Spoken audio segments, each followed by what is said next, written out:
ये जो वीडियो में डांस कर रही है उसका नाम है यामिनी प्रिया।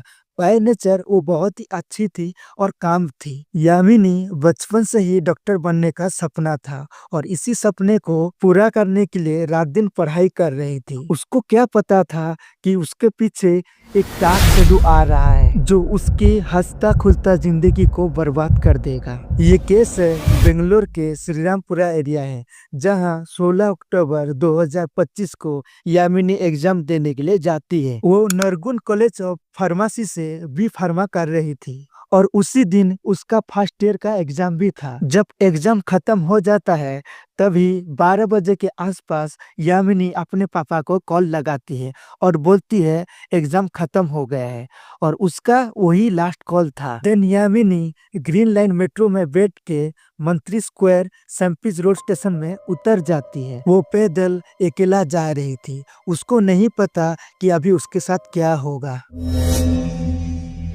किसी ने देखते हैं कि मंत्री स्क्वायर के पीछे एक लड़की का शव पड़ा हुआ मिलता है। तुरंत ही उन लोग श्रीरामपुरा पुलिस स्टेशन को कॉल लगा देते हैं और मौके में पुलिस भी आ जाते हैं। जब पुलिस आइडेंटिफाई करते हैं तो पता चलता है वो यामिनी प्रिया थी। उसका बॉडी में बहुत सारा घाव था। सबसे पहले पुलिस देखते हैं कि उसका गले में एक शार्प एंगल का निशाना था और उसका फेस पे रेड चिली पाउडर था। ये सब कुछ देखने के बाद पुलिस समझ जाता है उसका मुंह पे रेड चिली पाउडर थ्रो किया और उसका कांड किया। तुरंत ही पुलिस यामिनी के पापा गोपाल को फोन लगा के बोलते हैं आपका बेटी यहीं पे घायल अवस्था में पड़ी है, वो भी लाइवलेस के साथ। जब फैमिली के सभी लोग लोकेशन में आ जाते हैं और यामिनी को नीचे पड़ा देखते हैं तो फैमिली लोगों का ठिकाना ही नहीं था, क्योंकि अपने बेटी को नीचे पड़ा देख के कौन सही रह सकता है। देन यामिनी के पापा गोपाल पुलिस को बयान देते हैं कि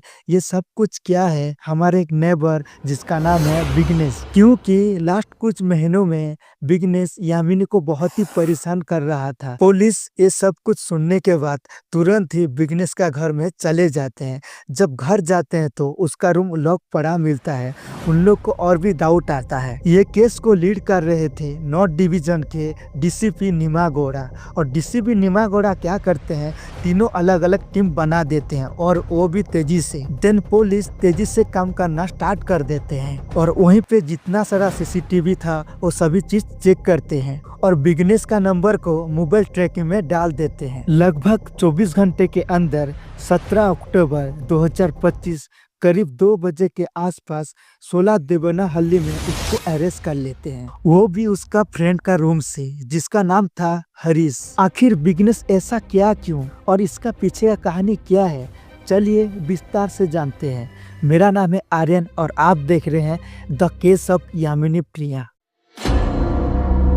यामिनी प्रिया वो श्रीरामपुरा के स्वतंत्र इलाके में रहती थी और वो बचपन से ही डॉक्टर बनना चाहती थी। वो 2 साल तक नीट का तैयारी कर रही थी और मेहनत कर रही थी। जब उसका एंट्रेंस एग्जाम क्लियर नहीं हुआ तब भी वो हार नहीं मानी। तुरंत ही नरगुन कॉलेज ऑफ फार्मेसी से एडमिशन ले लेती है। एडमिशन होने के बाद वो रोज पढ़ाई करने के लिए जाती थी। उस टाइम तो सब कुछ सही चल रहा था। उसको नहीं पता कि उसके ही आसपास एक डार्क शेडो है और वो कोई नहीं, वो था विघ्नेश, जो कि उसका नेबर था। विघ्नेश 28 साल का और वो जॉब वगैरह नहीं करता था और उसका बैकग्राउंड भी बहुत ही खराब था। जब दोनों नेबर थे तो बातचीत कर लेते हैं, क्योंकि जब नेबर हो जाते हैं तो बातचीत हो जाता है। यामिनी उसको एक भाई के रूप में देखती थी और विघ्नेश भी बोलता है तुम टेंशन मत लो, मैं हूँ, तुमको कोई कुछ नहीं करेगा। विघ्नेश कुछ ना कुछ बोलता रहता है, लाइक जैसे कि मैं तुमको कॉलेज ड्रॉप कर दूंगा और किसी भी प्रॉब्लम है तो बता दो,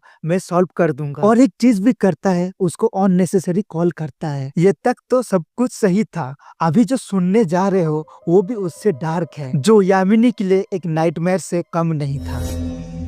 विघ्नेश कुछ फ्रेंड के साथ मिलके वो मिशन यामिनी का नाम का एक ग्रुप बनाया था। वो चाहता था कि यामिनी के हर एक एक्टिविटी को नजर रखे। शॉकिंग न्यूज था, इस ग्रुप में उसका फैमिली लोगों को भी ऐड किया था। विघ्नेश ये बारे में सब कुछ बता दिया था। ये सब कुछ देखने के बाद फैमिली वाले समझ जाते हैं ये नॉर्मल नहीं है और एक दिन रिश्ता लेके यामिनी के घर को चले जाते हैं। बट वो रिश्ता को यामिनी के पापा मना कर देते हैं। वो बोलते हैं कि अभी हमारे बेटी का उम्र नहीं हुआ है शादी करने के लिए, और उस टाइम गुस्सा करता है और फैमिली के साथ घर चले आते हैं। अप्रैल मंथ के दौरान एक फेस्टिवल होता है, कारागा फेस्टिवल। विघ्नेश क्या करता है, यामिनी के गले में एक मंगलसूत्र पहना देता है और जोर जोर से चिल्लाता है, मैं उससे शादी कर लिया। देन यामिनी मंगलसूत्र को फेंक देती है और शर्मिंदा होकर घर चली आती है और घर वालों को बता देती है वो फेस्टिवल के दौरान क्या क्या हुआ था। ये सब कुछ सुनने के बाद यामिनी का पेरेंट्स श्रीरामपुरा पुलिस स्टेशन में कंप्लेन कर देते हैं और जो फेस्टिवल के दौरान जो घटा था वो सब कुछ बता देते हैं पुलिस को। देन पुलिस वाले विघ्नेश को बुलाते हैं और वार्निंग देते हैं, तुम नेक्स्ट टाइम से ऐसे मत करो। और विघ्नेश भी सुन के बोलता है, मैं ऐसे नेक्स्ट टाइम से नहीं करूंगा। देन विघ्नेश को पुलिस छोड़ देते हैं और उन लोग का वही सबसे बड़ा गलती था। उन लोग को पता नहीं था अभी उन लोग के साथ क्या होगा।